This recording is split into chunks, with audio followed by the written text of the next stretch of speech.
বলবে আল্লাহ জান্নাত দেন আর জাহান্নাম দেন, কিন্তু আমাদেরকে একটা ফয়সালা করেন, কিন্তু বিচার হবে না। আদম নবীর কাছে গিয়া বলবে আপনি একটু আল্লাহকে বলেন না বিচারটা যেন তাড়াতাড়ি করে। ইব্রাহিম খলিলুল্লাহর কাছে গিয়া বলবে আপনি বলেন না বিচার যেন তাড়াতাড়ি করে। ইব্রাহিম খলিলুল্লাহ বলবেন আল্লাহর সামনে দাঁড়াইয়া কথা বলা আমার দ্বারা সম্ভব না। নূহ আলাইহিস সালাতু ওয়াস সালামের কাছে বলবে, নূহ পয়গম্বর বলবে আল্লাহর সামনে দাঁড়াইয়া কথা বলার সাহস আমার নাই।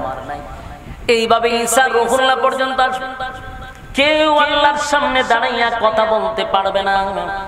সেদিন সবাই একত্রিত হইয়া আমাদের নবীকে তালাশ করতে থাকবে। একটা পর্যায়ে সব মানুষ নবীর কাছে গিয়া দেখবে আল্লাহর পয়গম্বর সিজদায় পড়ে আছে। উম্মতেরা বলবেন পয়গম্বর গোটা হাসরের মাঠ আপনাকে তালাশ করলাম, আদম থেকে ঈসা রূহুল্লাহ পর্যন্ত তালাশ করলাম, আপনাকে পাওয়া যায় না। জিহ্বাটা কুকুরের মতো বাহির হয়ে গেছে। পয়গম্বর উম্মতের দৃশ্যগুলা দেখে আর বরদাস্ত করতে পারলো না, সাথে সাথে আল্লাহর কুদরতি পায়ে সিজদায় পড়ে গেছে। সুবহানাল্লাহ। নবীজি ডাক দিয়া বলবেন মালিক আমার উম্মতের দৃশ্য দেখে আমি নবী হইয়া বরদাস্ত করতে পারি না,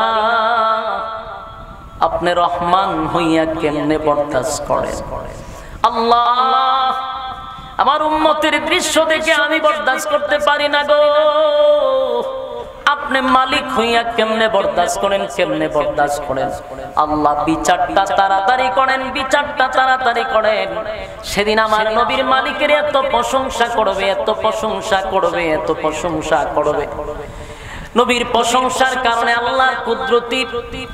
আল্লাহর কুদরতের মধ্যে জোশ উঠে যাবে। আল্লাহ ডাক দিয়া বলেন হাবিব মাথা মুবারক তুলেন, কান্দেন না, কান্দেন না। রাসূল সাল্লাল্লাহু আলাইহি সাল্লাম তো শুধু একটা শহরের জন্য না, কুল কায়নাতের নবী, শুধু মানুষের নবী না, জিনের নবী, আসমানের নবী, জমিনের নবী, এক কথা কুল কায়নাতের নবী। সুবহান। যত সৃষ্টি জগৎ আল্লাহ যেখানে রব সেখানে নবী। সুবহানাল্লাহ থাকলে হইতে পারে। এখন চিন্তা করেন তো রাসূল 40 বছর পর্যন্ত নীরব ছিল, একটা শত্রু নাই। আবু লাহাবের মতো ব্যক্তি হয় বাতিজার আল আমিন বলে ডাক দেয়, আবু জাহিল্লার মতো ব্যক্তি রাসূলকে আল আমিন বলে ডাক দেয়। ব্যবসা করতে গেলে নবীর চেহারা দিকে ব্যবসা করতে যায় কেন? শত্রু নাই, খান আদেশ করে না, নিষেধ করে। আবু জাহিল্লা যা খাম কু খাম, দিনের খাম রাত্রের খাম যে করত, রাসূল বিরোধিতা তখন করতো না। আবু জাহেলের রাসূলকে নিয়ে এত মাথা ব্যথা ছিল না, রাসূলকে আল আমিন বলে ডাকতো। ঘরে যদি অনুষ্ঠান হইতো রাসূলকে প্রধান অতিথি রাখতো। 40 বছর ছিল।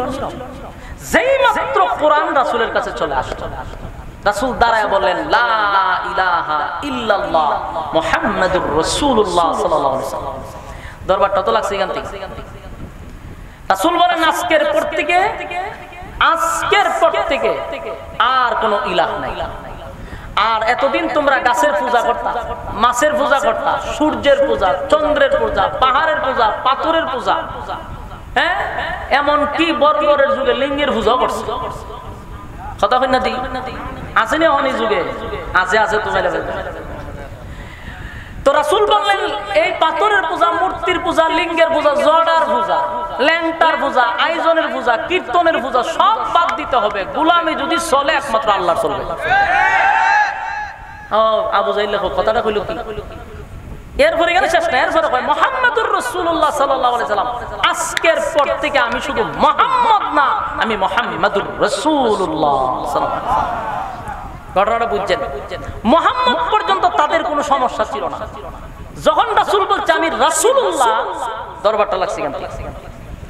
আব্দুল্লাহর পুত্র মুহাম্মদ পর্যন্ত ঠিক ছিল, যখন বলছে আমি মুহাম্মাদুর রাসূলুল্লাহ, তখনই কিন্তু মক্কার মধ্যে পাট হয়ে গেল। এই আবু লাহাব রাসূলের আপন চাচা, ফাত্তল্লে রাসূলকে কয় এই কারণে বুঝি আমরা ডাকছো, সারা জীবন ডাকলাম আব্দুল্লাহর পুত্র মুহাম্মদ, তুমি হঠাৎ করে রাসূল হইলা কেমনে? প্রশ্ন তুলছে এবং সর্বপ্রথম আবু লাহাব রাসূলকে পাথর লইয়া মারার জন্য দাঁড়াইছিল। আপনারা এলাকার নাউজুবিল্লাহ আছেন, কোন জায়গাত নাউজুবিল্লাহ কোন জায়গা সুবহানাল্লাহ এটি তো শিখছেন না, খালি লাফালাফি শিখছেন আর নাচানাচি শিখছেন, কিন্তু কোন জায়গা সুবহানাল্লাহ কোন জায়গা নাউজুবিল্লাহ এটা তো শিখা দরকার। এখানে নাউজুবিল্লাহ কোন লাগে? সম্মানিত শুধু মনোযোগ দিয়ে শুনেন।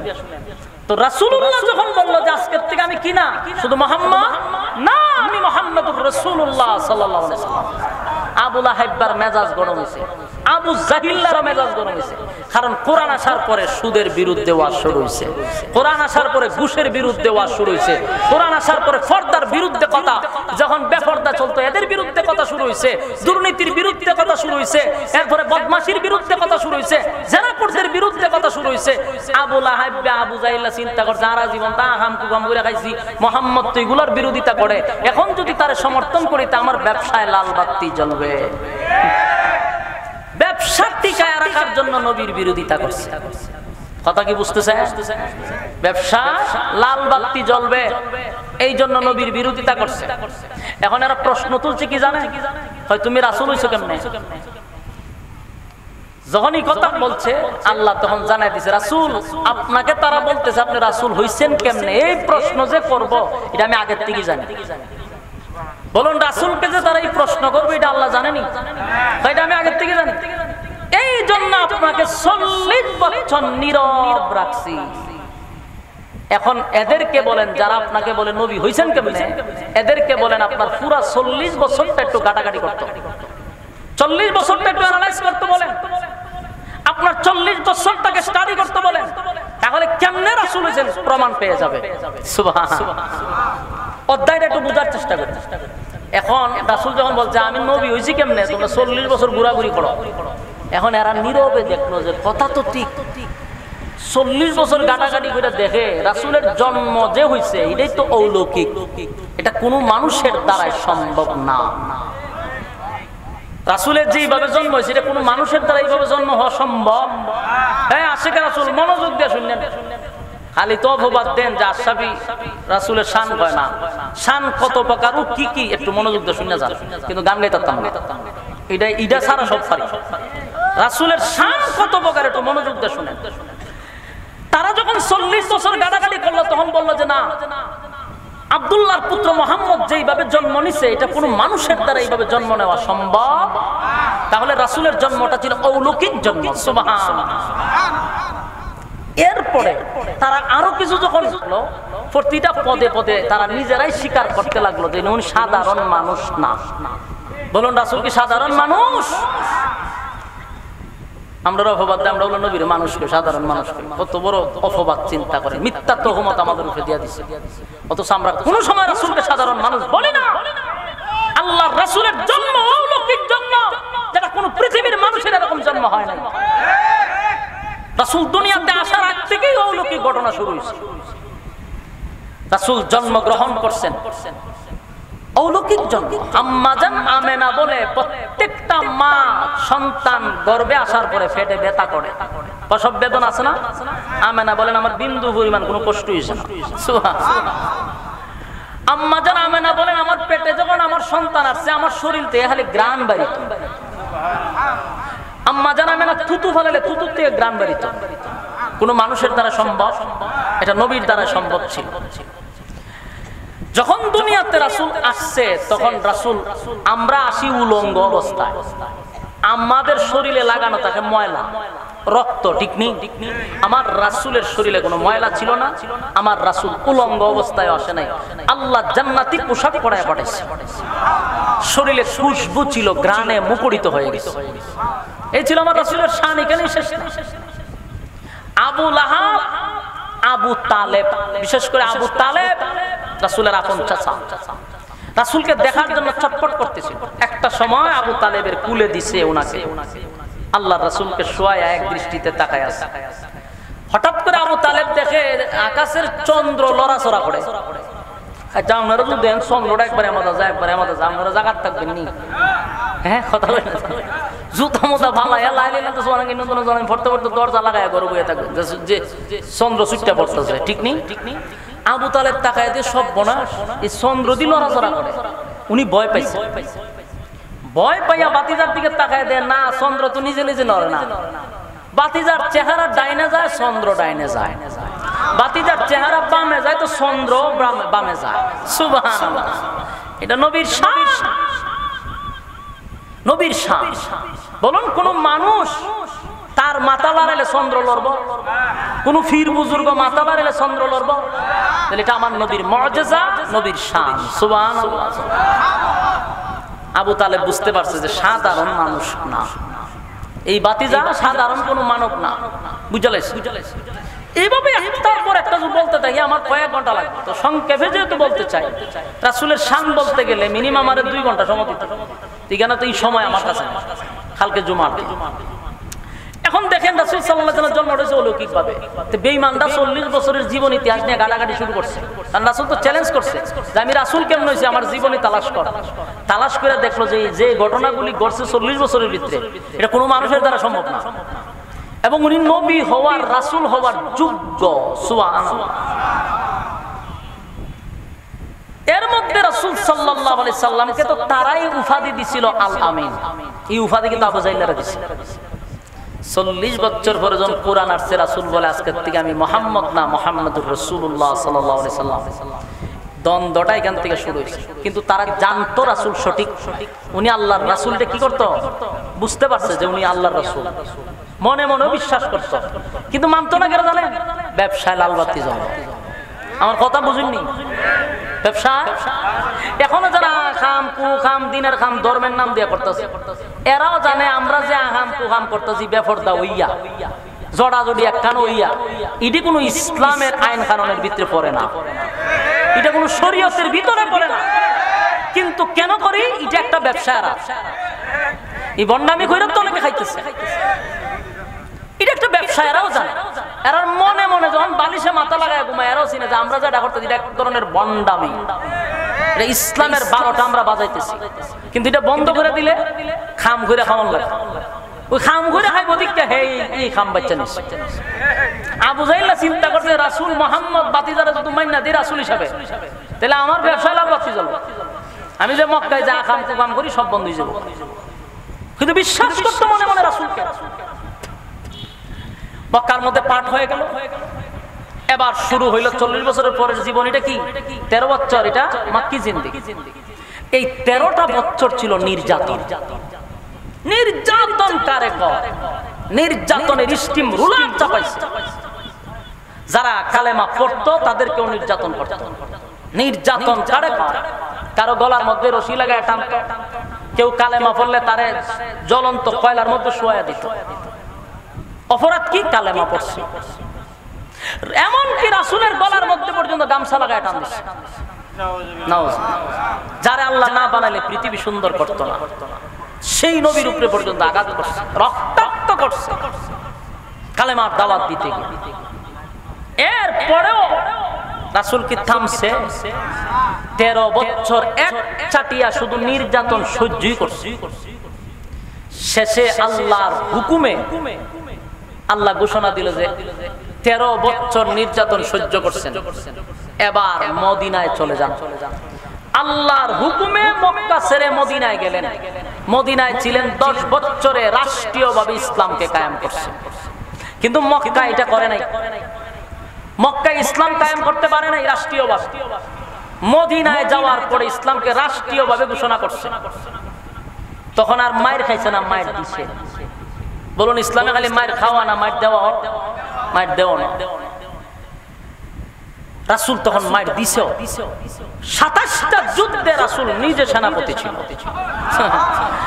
আমরা তো খালি তাসবিহ সুবহানাল্লাহ সুবহানাল্লাহ ফিরে হিসাব হয়ে যাই। হ্যাঁ, খানকার ভিতরে বই আমরা জিন্দেগি শেষ। এটা যে কোনো লাইনের হোক। আমরা লাইনের মধ্যে অনেক বুজুর্গ আছে, আনাদিন খান খাতুই থাকে খালি তাসবিহ টিপে। আমনের কাজী খানকার ভিতরে না তো। রাসূল খালি খানকার ভিতরে বইয়া তাসবিহ টিপছে না, রাসূল ময়দানে রক্ত জড়াইছে। ইসলাম খানকার ভিতরে বইয়া যদি কায়েম হইতো তো রাসূল তায়েফের ময়দানে রক্ত জড়াইতো না, উহুদের ময়দানে রাসূল দান দান ভাঙতো না। এটা আমাদেরকে শিখায়া গেছে যে খানকার ভিতরে বইয়া তাসবিহ জপে ইসলাম কায়েম হয় না। আমরা এখন সুযোগ পাইছি। এটা যে কোন দলেরই ফির যত জায়গাতে আছে বেশিরভাগ ইল্লা মাশাআল্লাহ হকানি ফির আমাদের বাংলাদেশে অনেক আছে, যারা মাঠে ময়দানে কাজ করতেছে। খানকাতে ফির ময়দানে বীরের মতো কাজ করতে। আবার কিছু আছে দরবার জমায়ে বসে বাস পটু ব্যবসা চলতেছে, কোন সপ্তাহে গরু আসতেছে, ছাগল আসতেছে, মুরগি আসতেছে, ডিম আসতেছে, লাউ আসতেছে, জমজমাট ব্যবসা। যেমন ব্যবসা করে যেমন ছেলেরা বলি পরম্পরায় ব্যবসা, এটা হলো একেবারে কয়েক সিঁড়ি পর্যন্ত যায়। আল্লাহ বাপে ফির আসিল কিন্তু ছেলের যে দাঁড়িয়েও নাই এটারও খবর নাই। এগুলার প্রতিবাদ করলেই তো হয়ে যায় আমরা বাতিল। বাস্তব না অবস্থা।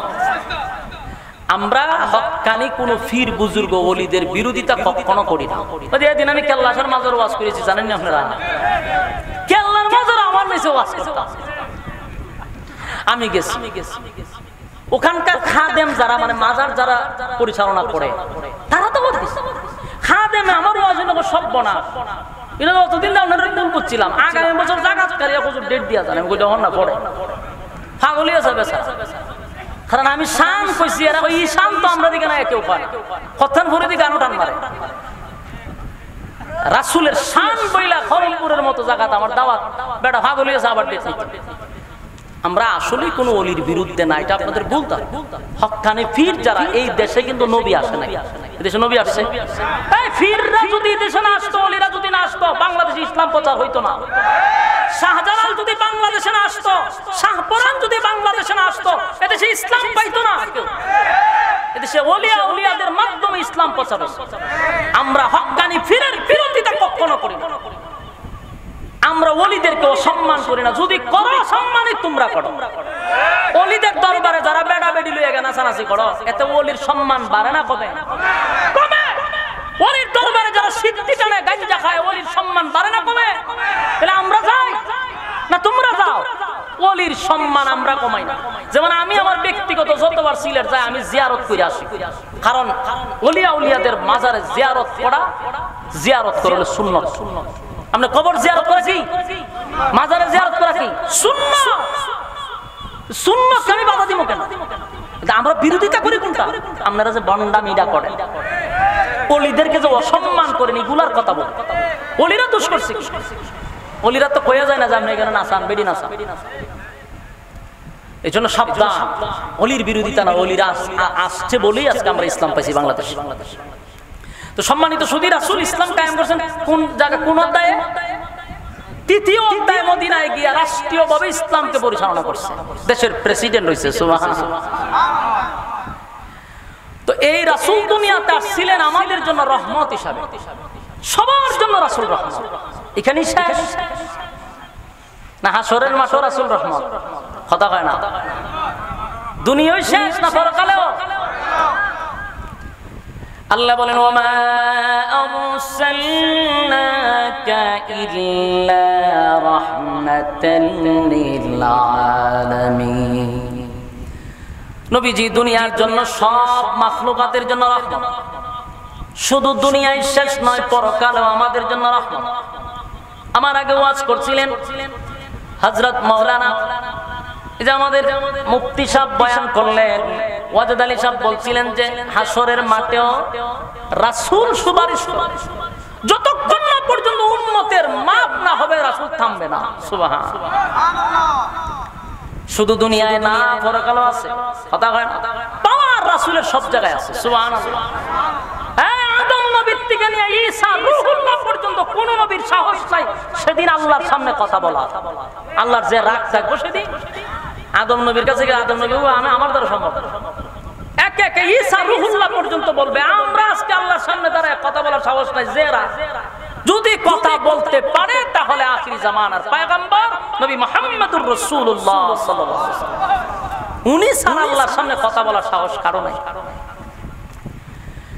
আদম আলাইহিস সালাতু ওয়াস সালাম থেকে লইয়া ঈসা রূহুল্লাহ পর্যন্ত মানুষ কিন্তু হাসরের মাঠেও দাঁড়ায়া বলবে আল্লাহ আপনি জান্নাত দেন আর জাহান্নাম দেন, কিন্তু বিচারটা তাড়াতাড়ি করেন, বিচার তাড়াতাড়ি করেন। হাসরের মাঠে মানুষগুলো এত বিরক্ত হবে, 1-2 দিন নয় 50,000 বছর যেখানে দাঁড়ায়া থাকতে হবে।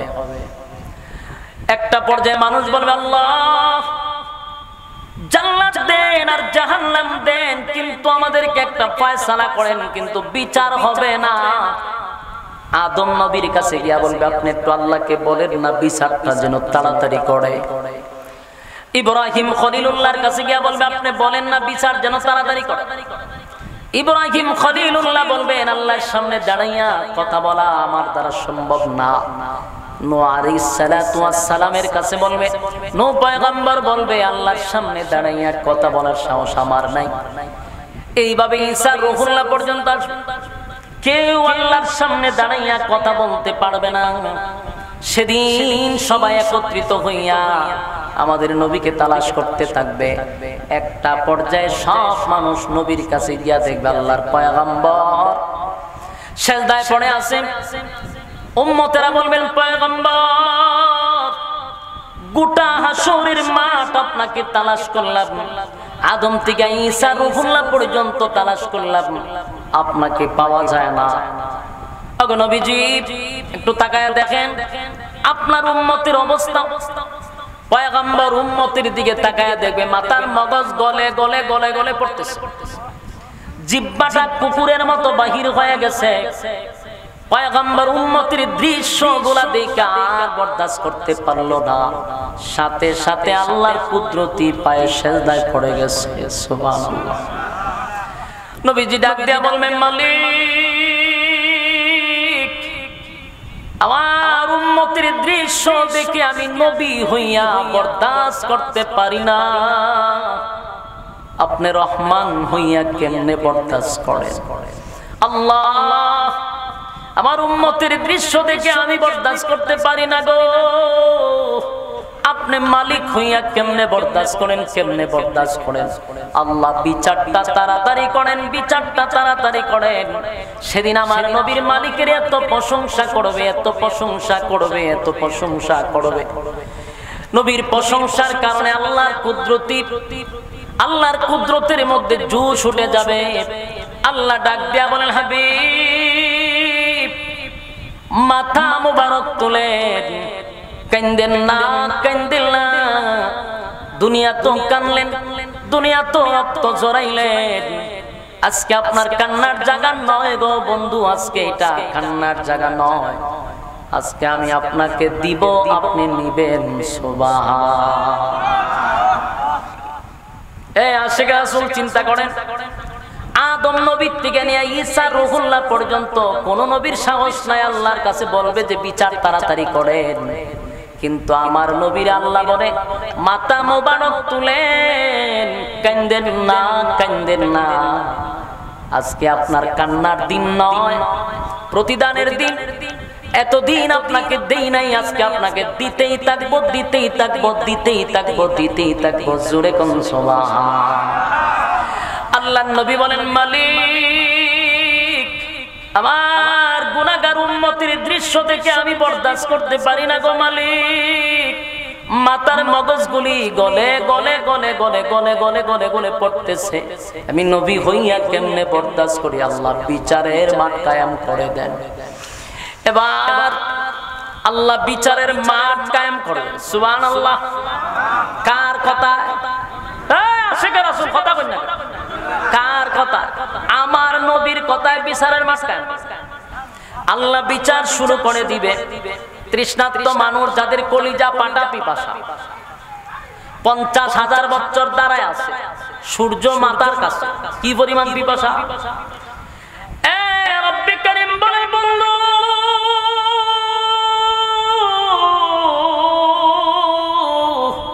আপনাকে আমি স্পেশাল একটা নিয়ামত দিছি গো, আগে আপনার উম্মতকে আপনি পিপাসা নিবারণ করেন। পয়গম্বর বলেন হাসরের মাঠটা যেখানে, এই মাঠটাকে ক্রস করেই তো আপনি হাউজে কাউসারের পাড়ে যেতে হয়। সুবহানাল্লাহ। হাসরের মাঠ যেখানে, এখান থেকে ক্রস করে হাউজে কাউসারের পাড়ে যেতে হয়। নবীজি দাঁড়ায় আছে, আল্লাহ বলেন আগে তাদের তৃষ্ণা নিবারণ করেন। পয়গম্বর বলেন আমি হাউজে কাউসারের পাড়ে দাঁড়াইছি, আমার গুনাহগার উম্মত কলিজা পাটা পিপাসা লইয়া হাসরের মাঠে দাঁড়াইছে। উলঙ্গ অবস্থায় কলিজা পাটা পিপাসা লইয়া নবীর বরকতি হাতের এক পেয়ালা পানি যারা পান করবে, আল্লাহ ঘোষণা দিছে আপনার বরকতি হাতের পানি যারা একটু পান করবে 50,000 বছরের ভিতরে আর কোনোদিন পানির পিপাসা লাগবে না। এই পানির এত দাম, পানির এত দাম, এত দাম। এই পানি যখন আল্লাহর পয়গম্বর পান করাবে, নবী তাকায়া দেখে পানি পান করার জন্য দলে দলে দলে দলে দলে দলে দলে দলে নবীর উম্মতেরা নবীর কাছে আসতেছে। সুবহানাল্লাহ। এই কথাগুলো একটু দিলের কান লাগায় শুনেন, ছেড়ে দিতাম নি, মনোযোগ দিয়া শুনেন। নবীর শান কারে আল্লাহর পয়গম্বর তাকায়া দেখে পানি পান করার জন্য দলে দলে দলে নবীর উম্মতের আসতেছে। নবীও পেয়ালা লইয়া দাঁড়ায় আছে, উম্মতকে পানি পান করাবে। কিন্তু উম্মত নবীরে দেখবে, নবী উম্মত দেখবে। যখন দলে দলে আসতেছিল, কাছাকাছি চলে আসছে, হঠাৎ করে তাকায়া দেখে নবী আর উম্মতের মাঝখানে পর্দা পড়ে গেছে। যুবক ভাইরা আমার, আল্লাহর পয়গম্বরের সামনে উম্মত আর নবীর মাঝখানে পর্দা পড়ে গেছে। এখন নবীও উম্মতরে দেখে না, উম্মত নবীরে দেখে না। আল্লাহর নবী একটা চিৎকার দিয়ে বলে, মালিক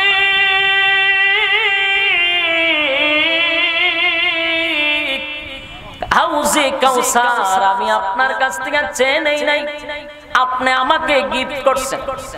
আমার গুনাহগার উম্মতকে পানি পান করানোর জন্যই তো আপনি হাউজে কাউসার আমারে দিয়েছেন। এখন আমার উম্মতকে আমি পান করাবো পানি, মাঝখানে পর্দা ফালায়া দিলেন। আমার উম্মত আমারে দেখে না, আমিও উম্মত দেখি না। আল্লাহর নবী যখন চিৎকার শুরু করলেন, মালিক কলিজা পাটা পিপাসা লইয়া আমার উম্মত আসছে গো পানিটা পান করার জন্য, আপনি মাঝখানে কেন পর্দা ফালাইলেন? নবী কান্না শুরু করছে, উম্মতের দরুদি হইয়া নবী উম্মতের কান্নারি কান্না শুরু করছে। আল্লাহ পানি আমি চাই না, আপনি আমার দিলেন।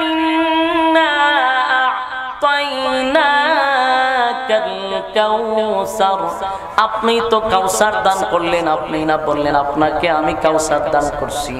তাহলে আপনি আমারে দিলেন উম্মতকে পানি পান করানোর জন্য। উম্মত সামনে আসলো, এখন দেখি না ঘটনা কি। কিছু মানুষের ভিতরে পানি পান কইরা কইরা যাইতেছে, আবার কিছু মানুষকে নবী দেখি। তখন আল্লাহ আওয়াজ দেয়, বন্ধু আমি যা জানি আপনি বন্ধু তা জানেন না। কথা কি বুঝতেছেন?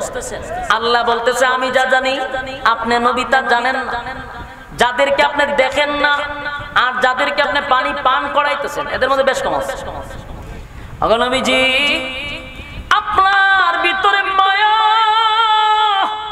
উম্মতের জন্য আপনার বড় মায়া, উম্মতের দরদি হইয়া আপনি পানি লইয়া দাঁড়ায় আছেন।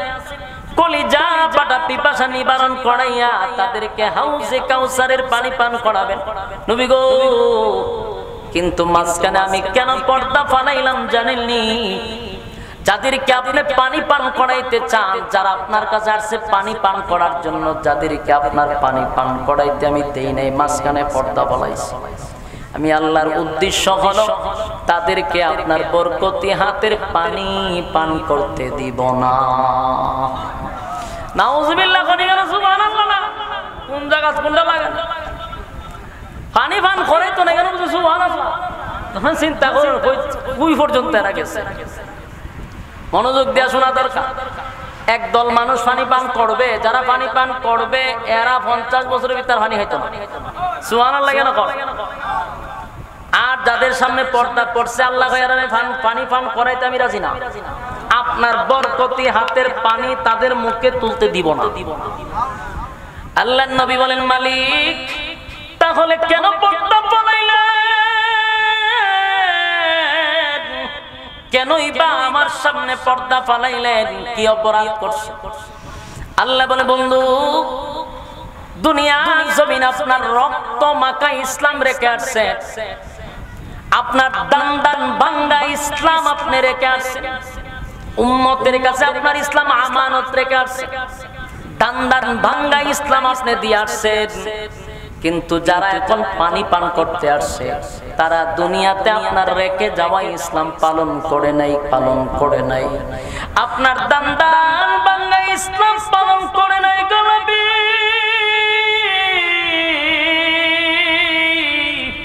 তারা আপনার দান বাংলা ইসলাম পালন করে নাই আপনার রেখে যাওয়া ইসলাম পালন করে নাই তারা মন গড়া ইসলাম পালন করছে কি গড়া কথা হয় না মন গড়া ইসলাম পালন করছে যদি জিগাইটা দি কোরআনেও নাই হাদিসেও নাই কই পাইছো কয় বাপ দাদা কোন দাদা বাপ দাদা হয়ে গেছে বাপ দাদা দিয়ে কি ইসলাম চলে হ্যাঁ কথা বল না বাপ দাদা দিয়ে ইসলাম চলে ইসলাম চলে কোরআন এবং সুন্নাহ অনুযায়ী কথা কন আল্লাহ বলেন তারা আপনার রেখে যাওয়া ইসলাম পালন করে না দান ভাঙ্গা ইসলাম পালন করে না তারা মন গড়া ইসলাম পালন করছে এই জন্য আপনি নবীর হাতের পানি পান করাইতে আমি আল্লাহ দিব না সেদিন পয়গম্বর আল্লাহ যখন বললেন তারা মন গড়া ইসলাম পালন করছে রেখে যাওয়া ইসলাম পালন করে না পয়গম্বর সেদিন শিক্ষা দিয়া বলবে উম্মতেরা রে আমি নবীর শরীরে কোনোদিন একটা মশা এবং মাছি বসে নাই আমি নবীর শরীরে মশা মাছি কোনোদিন বসতো না সেই শরীরে অসংখ্য পাথরের আঘাত আমি নবীর দান বানছি রক্ত জড়াইছি ইসলাম কায়েম করছি ইসলামটাকে তোদের কাছে আমানত রেখে আসছি পরিপূর্ণ ইসলাম তোদের কাছে দিয়ে আসলাম আমার রক্ত মাখা ইসলাম পালন করলি না মন গড়া ইসলাম পালন করলি নবী বেতায় ব্যতীত হইয়া সেদিন বলবে সোহকান লিমান গায়্যারা বাদি দূর হয়ে যা এমন উম্মতের দরকার নাই নাউজুবিল্লাহ বলেন এ আশিক রাসূল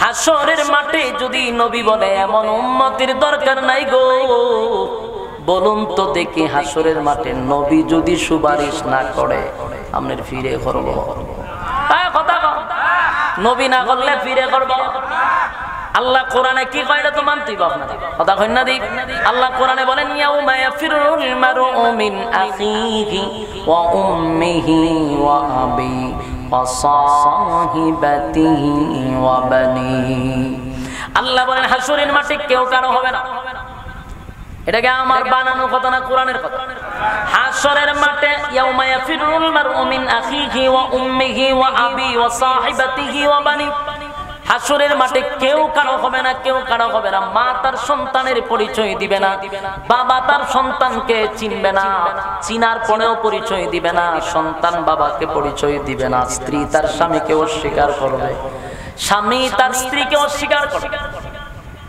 সেদিন আমার মা আমারে অস্বীকার করবে চিনার পরেও আর ভিড়া আমার নিব জান্নাত নবী যদি সুপারিশ না করে কেউ নিতে পারবে সেদিন আল্লাহ বলেন ইয়াউমা ইয়াফিরুল মারউ মিন আখিহি ওয়া উম্মিহি ওয়া আবিহি ওয়া সাহিবাতিহি ওয়া বানি কেউ কারো হবে না সেদিন আল্লাহর নবী বললেন সুহকান লিমান গায়্যারা বাদি দূর হয়ে যা এমন উম্মতের আমার দরকার নাই আল্লাহর নবী যখন এই কথা বলবে বুঝতে হবে আপনার কপাল পুড়ে গেছে আর হাশরের মাঠে কেউ আপনাকে বাঁচাইবে না নবী ছাড়া কেউ সুপারিশ করবে না হাশরের মাঠে এত ভয়াবহ অবস্থা শুরু হবে সেদিন একমাত্র পাওয়ার থাকবে আপনি আমার নবী সুবহানাল্লাহ সেদিন নবী যারে পানি পান করাবে হাশরের ময়দানে আরশের ছায়ার নিচে সে বসার সুযোগ পাবে সুবহানাল্লাহ যুবক ভাইরা আমার এ নবীর তোমরা সেদিন আল্লাহর কাছে বারবার কাঁদবে আর বলবে মালিক আমার উম্মত জাহান্নামের আগুনে জ্বলবে আমি বরদাস্ত করতে পারি না আল্লাহর নবীর কান্না দেখে আল্লাহ বলে বন্ধু কেঁদেন না ওয়াদা দিলাম হাশরের মাঠে আজকে আপনি যারে সুপারিশ করতে চান যারে মনে চায় তারে লইয়া আপনি জান্নাতে চলে যান কোনো বাধা নাই সুবহানাল্লাহ এ যুবক ভাই, আমার নবীর দুনিয়াতে শুধু পাওয়ার এমনটা নয় গো, দুনিয়াতে পাওয়ার শুধু এমনটা নয়, হাসরের মাঠে একক রাজত্ব করবে, একক রাজত্ব। যেখানে কোন নবীর পাওয়ার নাই সেখানে আমার নবীর পাওয়ার। সুবহানাল্লাহ। সেই নবী দুনিয়াতে আসার কারণে বুঝি আমরা বেজার, কথা হয় না? মানুষকে কেমন ধোঁকায় ফালাইয়া আমাদের কাছ থেকে দূরে সরায় আনে, অথচ নবী দুনিয়াতে আমরা খুশি, আকাশ খুশি, জমিন খুশি, সূর্য চন্দ্র গ্রহ নক্ষত্র পাহাড় পর্বত সবাই খুশি। কথা ঠিক খুশি না? এর ফলে আবার 12ই রবিউল আউয়াল আইলে আমরা বলে খুশি না? এই মাসটা এলে ভাগ হলে যাবে, ভাগ হলো না, এই মাস এলে আমরাও খুশি। কারণ আমার কথা হলো নবী দুনিয়াতে আসছে আমরা খুশি, আসমান জমিন দুনিয়া দিন রাত দুটোই খুশি। সুবহানাল্লাহ। পীর কে দিন সুবে সাদিক কি আপ মানে 8 হুই অথবা 12 হুই মানে 8 অথবা 12, পীর কে দিন মানে সোমবার দিন, সুবে সাদিক মানে সুবে সাদিকের সময় রাসূল দুনিয়াতে আসে। সুবে সাদিকের সময় কেন? কারণ রাতে হয় আল্লাহ আমার মধ্যে দেন, দিনে হয় আমার মধ্যে দেন, এই দিনে আর রাতে আছে না না, আল্লাহ রাত এবং দিনকে খুশি করার জন্য সুবে সাদিকের সময় রাসূলকে পাঠাইছে। যেখানে দিন রাত খুশি, আল্লাহর সৃষ্টি জগৎ খুশি, আমি খুশি না, এমন গাঞ্জাখুরি কথা বলল কে? খুশি, এর মধ্যে সন্দেহ নাই।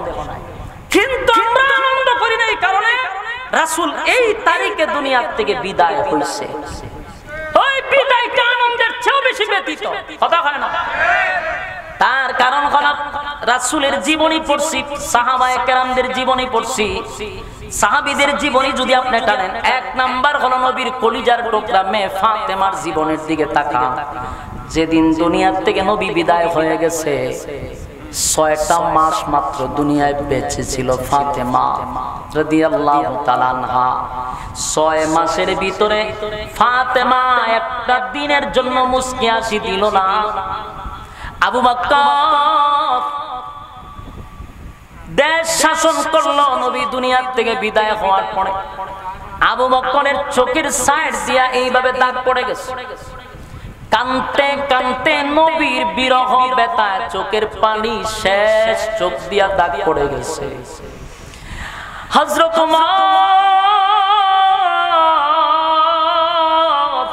তরবারি হাতে লইয়া বলে, এই মদিনার মানুষ যে বলবি নবী নাই তার গর্দান উড়াইয়া দিব। হযরত ওমর মানতে পারে না, আমার নবী নাই এমন কথা কেউ বলবি না। হযরত আবু বকর কান্দে, উমর কান্দে, উসমান কান্দে, আলী কান্দে, সবাই কান্না কান্না, চোখ দিয়া দাগ পড়ে গেছে। কোন সাহাবীরা আমিন তো করলো না। এই ব্যথায় ব্যতীত, কারণ নবী আসছে আমরা খুশি। যদি এই মাসে দুনিয়ার থেকে না যাইতো তাহলে আমরাও আপনাদের সঙ্গে মাঠে ময়দানে লাইমা আনন্দ মিছিল করতাম, আবার এই তারিখে কানতাম। কিন্তু দুটোটা তো একদিনে হয়েছে, এখন আনন্দ করবো না কানবো? এই জন্য নবী আসার কারণে বেজার নয় গো, নবী আসার কারণে খুশি খুশি, কিন্তু ব্যথায় ব্যথিত বেশি। কারণ নবী দুনিয়াতে বিদায় হওয়ার পরে সাহাবীরা কাঁদছে কাঁদছে কাঁদছে, কেউ কোনোদিন আনন্দ করে নাই, কাঁদছে। তাই আমরাও কাঁদতে চাই। নবী এই মাসে আসছে, এই মাসে বিদায় হইছে, তাই নবী জন্ম তারিখ পালন করছে। প্রতি সপ্তাহে সোমবারে নবী রোজা রাখতেন। বলুন কি রাখতেন? সপ্তাহে 2 বার, এর মধ্যে সোমবার একদিন। কেন জিজ্ঞাসা করার পরে বলছে যে এই মাসে আমার জন্ম হয়েছে, এই তারিখে, এই বারে, এই জন্য আমি রোজা রাখি। এই মাসে আমি দুনিয়া থেকে বিদায় হব, এই জন্য আমি রোজা রাখি। সুবহানাল্লাহ। যুবক ভাই আমার, শেষ কথা হলো রবিউল আউয়াল মাস, এই মাসটা যেমন আনন্দের তেমন ব্যথায় ব্যতীত হওয়া। কথা বলতে কথা হয় না? শেষ কথা হলো আমাদের মধ্যে দূরত্ব না রাইখা এক প্ল্যাটফর্মে আসা ছাড়া বিকল্প কোনো রাস্তা নাই।